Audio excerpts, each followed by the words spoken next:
성경 잘 읽고 계시죠? 네.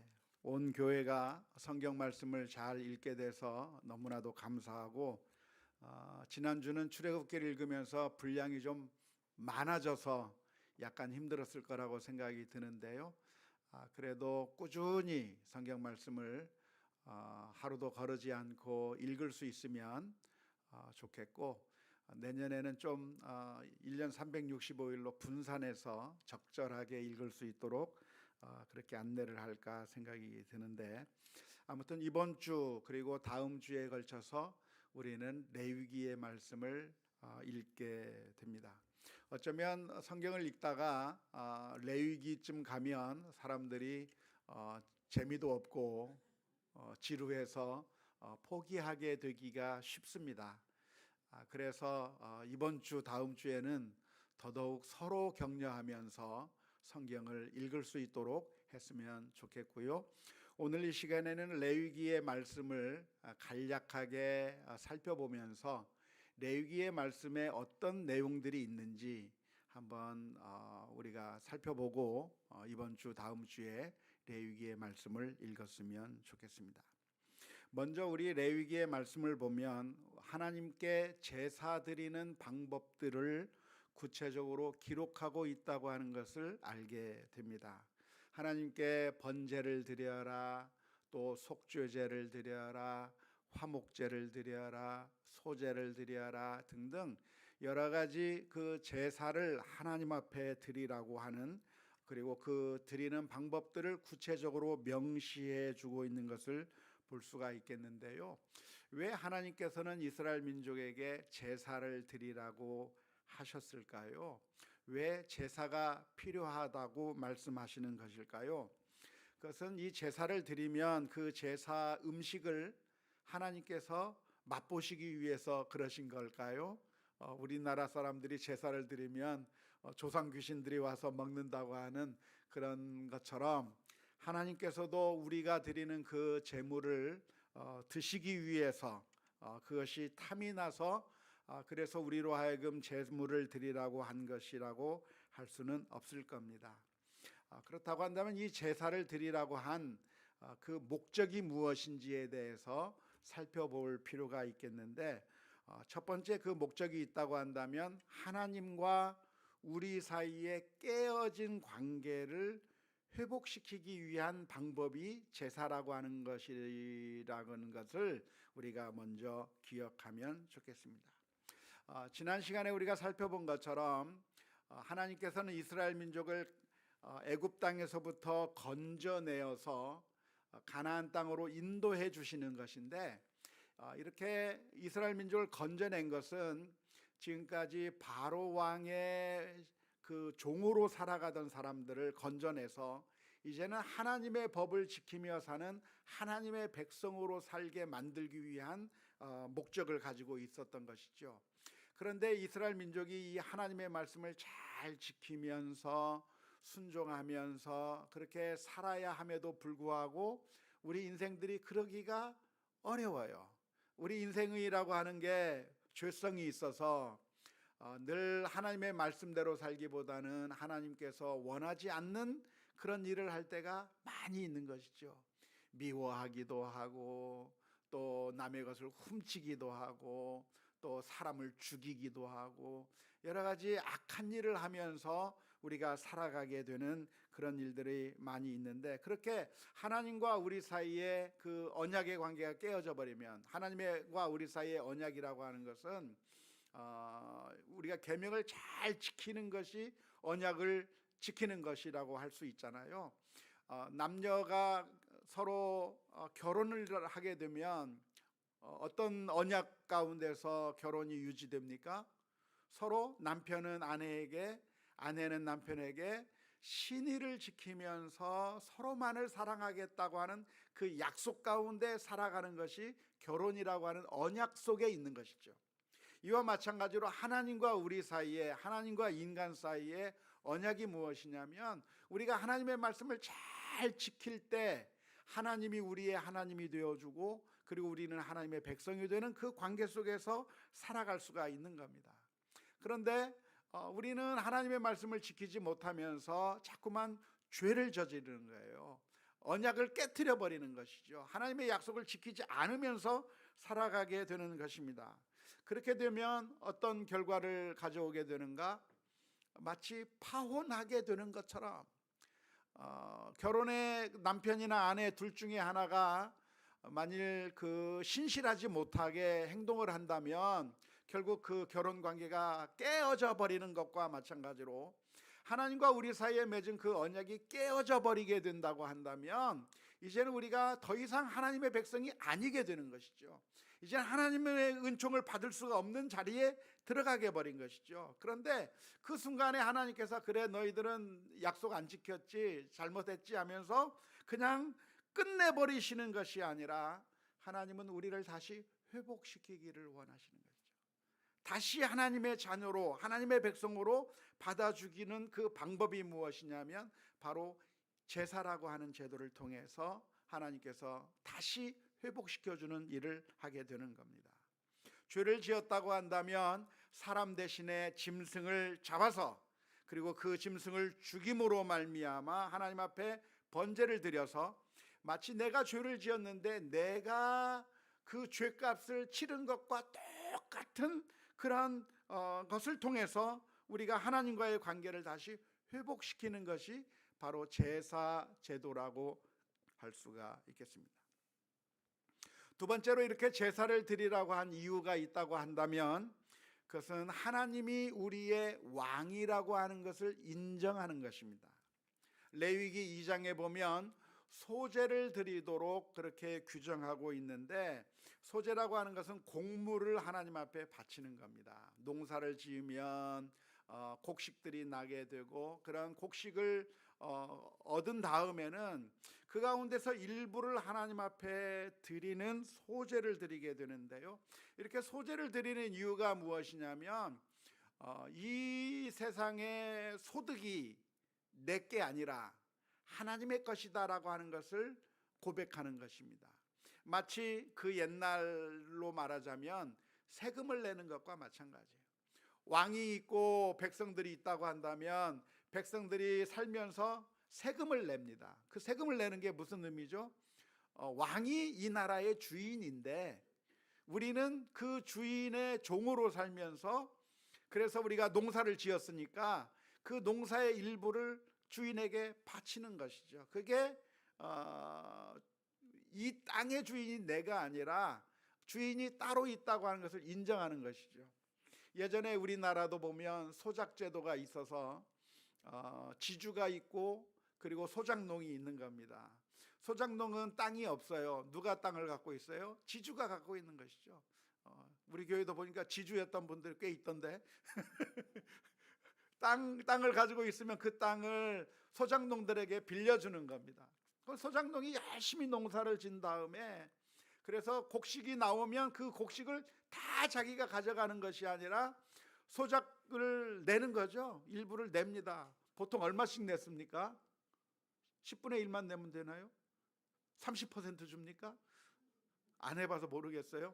아무튼 그렇게 지주에게 그 땅의 소산의 일부를 줌으로 말미암아 이 땅의 주인이 내가 아니라 지주라고 하는 것을 인정하는 것과 마찬가지로 하나님 앞에 제물을 드리는 것은 어떤 의미가 있는가?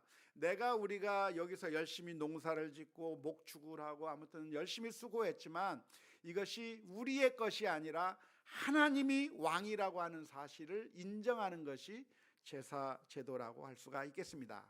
뿐만 아니라 제사의 세 번째 의미가 있다고 한다면 그것은 잔치를 베푸는 것이라고 할 수가 있어요.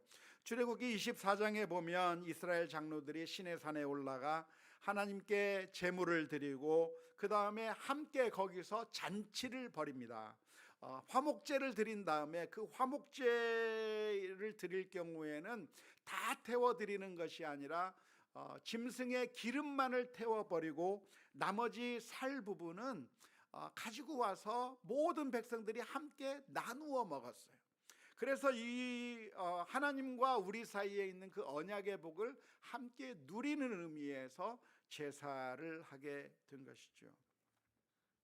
그래서 이 레위기에는 여러 가지 제사의 제도가 나와 있는데, 그런데 이 제사라고 하는 것은 하나의 상징적인 의미를 가지고 있다고 하겠습니다. 하나님과 우리 사이의 그 깨어진 관계를 회복시키기 위해서 희생제사를 드리는 것인데, 이 희생제사가 완전한 것이었느냐 하면 완전하지 못한 것이죠. 죄는 사람이 지었는데 사람 대신에 짐승을 잡아 죽이면 그 가치가 똑같나요? 좀 부족한가요? 좀 부족한 것이죠. 사람이 지은 잘못을 짐승이 죽음으로써 용서를 받을 수가 없는 것이죠. 그래서 사람의 죄를 짐승이 대신 죽는 것, 이것은 완벽한 대치가 되는 것이 아니라 뭔가 부족할 수밖에 없는데, 이런 희생제사 제소를 통해서 결국에는 예수님께서 이 세상에 오셔서 우리 대신에 죽게 될 거라고 하는 것을 예표해 주는, 미리 보여주는, 예시해 주는 그런 모습이 바로 구약시대의 제사라고 할 수가 있겠습니다. 두 번째로 이 레위기에는 어떤 내용이 나오냐면, 하나님께서 제사장을 세우라고 하는 명령이 나옵니다. 이스라엘 백성들 가운데서 특별히 레위 지파를 선택하셨고 그 가운데서 제사장을 세웠는데, 이 제사장이라고 하는 사람은 어떤 사람입니까? 하나님과 사람 사이에 중재자 역할을 하는 것이죠. 사람이 하나님 앞에 직접 나아갈 수가 없어요. 왜냐하면 죄 때문에, 죄가 있어서 하나님 앞에 갈 수가 없는 겁니다. 그래서 사람 대신에 누가 가요? 제사장이 대신해서 하나님을 만나고 하나님의 뜻을 사람들에게 전달해 주는, 하나님과 우리 사이에 중재자 역할을 하도록 제사장을 세워둔 것이죠. 그래서 이 제사장이 하는 일은 무엇인가? 우림과 둠밈이라고 하는 것을 가지고 하나님의 뜻을 알려주는 역할을 합니다. 우리가 살아가면서 하나님의 뜻을 알고 싶은데 하나님의 뜻을 잘 몰라요. 그러면 어떻게 알려줍니까? 제사장이 하나님의 뜻을 받아서 알려주는, 하나님의 뜻을 대리해서 전달해주는 역할을 제사장이 한 것이고, 또 하나님의 율법과 규례들을 백성들에게 알려주는 역할을 한 것이고, 또 제사를 드릴 때 우리가 직접 제사를 못 드리니까 제사장을 통해서 하나님 앞에 제사를 드리게 된 것이죠. 그래서 이 중재자로서 하나님과 우리 사이를 연결시켜 주는 것인데, 이것은 우리가 하나님 앞에 직접 나갈 수 없다고 하는 것을 전제하는 것입니다. 역시 이 제사장이라고 하는 제도도 여전히 불완전한 제도라고 하는 것을 알 수가 있습니다. 제사장이 하나님과 우리 사이에 중재자 역할을 했다고 하는데, 진정한 중재자 역할을 할 수가 있을까요? 불가능한 겁니다. 왜냐하면 제사장도 죄인이기 때문에 그런 것이죠. 제사장이 완벽하고 깨끗한 사람이어서 하나님 앞에 나갈 수 있느냐 하면 그렇지 못한 거예요. 그래서 이 구약의 제사장 제도도 역시 그냥 하나의 예시일 뿐이고, 나중에 오실 진짜 제사장인 예수님께서 우리의 중재자가 되어서 하나님께로 우리를 인도해 주실 것을 바라보게 만드는 것이 바로 이 구약시대에 기록되어 있는 제사장 제도라고 할 수가 있겠습니다. 세 번째로 레위기에는 어떤 내용이 나오냐면 정결 규례가 나옵니다. 예를 들어서 음식 가운데서 어떤 것은 먹어도 되고 어떤 것은 먹지 말아야 된다, 어떤 것은 깨끗한 음식이고 어떤 것은 깨끗하지 못한 부정한 것이니까 먹지 말아야 된다고 하는 규정, 그리고 피를 흘리거나 이러면 그것도 부정하게 되는 것, 또 피부병을 앓는다든지 곰팡이가 피게 되면 그것이 부정하다고 하면서 이 정결함과 부정함에 대해서 서로 구분하고 그것을 잘 구분해서 부정한 것에 노출되지 않도록 강조하는 이야기가 레위기서의 말씀 가운데 기록되어 있습니다. 이 레위기에 기록되어 있는 이 정결 규례는 우리가 하나님 앞에서 거룩하게 서야 되는데 거룩하지 못하고 자꾸만 더러운 것에 묻혀지게 되는, 그래서 우리가 더러움에 전염되는 것을 방지하라고 하는 의미에서 이런 정결 규례를 만들어 놓았는데, 역시 이것도 결국 신약 시대에 와서 예수님에 의해서 이 정결규례는 폐지가 되었다고 할 수가 있겠습니다. 마태복음 17장 18절에서부터 19절 말씀에 보면 이렇게 기록되어 있습니다. 예수께서 이르시되 너희도 이렇게 깨달음이 없느냐? 무엇이든지 밖에서 들어가는 것이 능히 사람을 더럽게 하지 못함을 알지 못하느냐? 이는 마음으로 들어가지 아니하고 배로 들어가 뒤로 나감이라. 이러므로 모든 음식물을 깨끗하다 하시니라. 구약시대 때는 부정한 게 있고 깨끗한 게 있어서 부정한 것은 먹지 말아야 됐고 더러운 것은 피해야 됐고 하는 그런 엄청난 규례가 아주 강하게 있었습니다. 이렇게 강하게 만들어준 이유가 무엇이냐면 너희가 하나님이 거룩한 것처럼 너희도 거룩하라고 하는 그런 메시지를 주기 위해서 이러한 것들을 만들어 놓았는데, 그래서 우리가 하나님 앞에 나아갈 때는 우리의 더러움을 다 씻어버리고 정결한 모습으로 하나님 앞에 나가야 된다고 하는 것을 강조하기 위해서 레위기에서 이 말씀이 기록되어 있는 것이고요. 그런데 이러한 규정이 이제는 신약 시대에 들어와서 다 없어지게 된 거예요. 그러니까 이제는 더 이상 이 레위기에 있는 규정에 따라 부정한 것이라 생각해서 먹지 말아야 할 것은 아닙니다. 그러니까 요즘 돼지고기 먹어도 됩니까, 안 됩니까? 그건 어떻게 잘하세요? 먹어도 돼요. 근데 이제 일부 교파에서는, 이단들에서는, 예를 들어서 안식교나 이런 데서는 아직 이 신약 시대의 이 예수님의 가르침을 제대로 이해하지 못해서 여전히 구약의 방식대로 먹지 말아야 될 것과 먹어야 될 것을 구분하려고 하고 그렇게 그 구약의 방식대로 그대로 따라야 된다라고 하는 그런 곳이 있는데, 그것은 성경 말씀을 온전히 이해하지 못한 것이라고 보면 좋겠습니다. 우리가 성경을 이해할 때는 구속사적인 관점으로 바라보아야 한다고 말을 해요. 이 구속사적인 관점이 무엇이냐면 예수님께서 오셔서 우리를 구원해 주신 그 구원의 사건을 렌즈로 해서 모든 말씀들을 살펴보아야 되는 것이죠. 그래서 구약 성경에 있는 그 말씀들, 그 문자적 그대로 따르는 것이 아니라 예수님께서 어떻게 이루셨는가를 보면서 그 구약의 말씀들을 이해하고 우리가 적용해야 되는 겁니다. 아무튼 레위기의 말씀에 여러 가지 정결 규례가 있는데 이제는 그런 규정대로 우리가 다 따르는 것은 아니지만 여기서 얻을 교훈이 있다고 한다면 우리가 하나님 앞에서 거룩한 삶을 살아야 되겠다, 믿음의 삶을 살아야 되겠다라고 하는 그런 교훈들을 얻을 수 있으면 좋겠습니다. 마지막으로 이 레위기에는 여러 가지 절기들이 나옵니다. 7번째 달, 여기서 7월이 아니라 유대 달력으로 7번째 달이죠. 7번째 달 1일에는 나팔절을 지켰습니다. 이 나팔절이라고 하는 것은 하나님께서 구원해 주셨음을 기억하면서 기뻐하는 날이고, 그래서 하나님이 우리의 왕이시다라고 하는 것을 다시 한번 생각하게 만드는 그런 날이 나팔절입니다.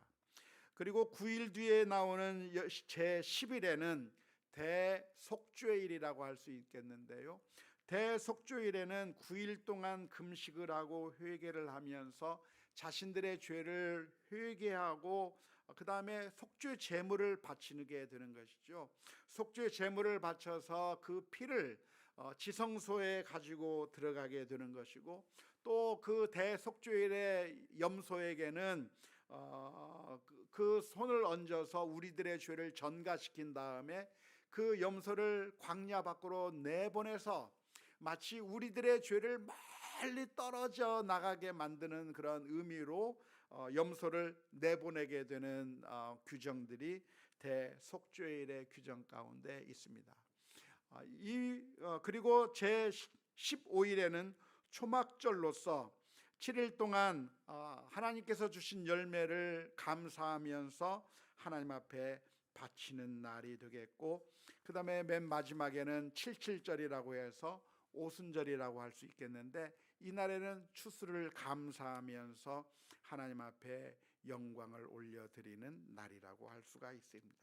이런 이 구약에 나오는 모든 절기들도 역시 마찬가지인데요, 이 절기들을 우리가 문자적으로 그대로 지키는 것이 아니라 하나님의 구원을 기억하고, 그리고 우리의 죄가 용서받게 되고, 그래서 우리의 모든 죄를 다 멀리 보냈다고 하는 그런 의미에서 감사하며 하나님께 영광을 올려드리는 그런 날이라고 하는 것을 기억하면서 레위기의 말씀을 읽었으면 좋겠습니다. 어쩌면 요즘 신약 시대를 사는 우리들에게는 레위기의 말씀대로 일일이 다 그 규정 하나하나씩 지키면서 살아가야 될 필요는 없어졌습니다. 왜냐하면 예수님께서 십자가 위에서 못 박혀서 모든 죄를 다 용서해 주셨고, 그리고 지금까지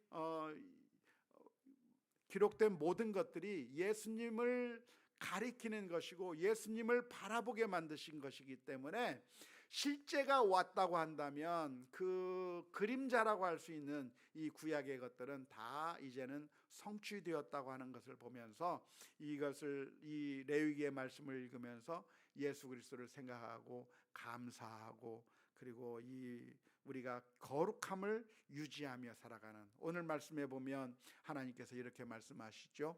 나는 거룩하니 너희도 거룩할지어다 라고 말씀하고 있는 것이죠. 그래서 이 말씀들을 보면서 그 옛날 이스라엘 민족이 자신이 거룩해지기 위해서 얼마나 많은 노력을 했었을까를 보면서 우리도 거룩해지려고 하는 그런 결단들을 하는 성경 읽기가 될 수 있기를 주님의 이름으로 축원합니다.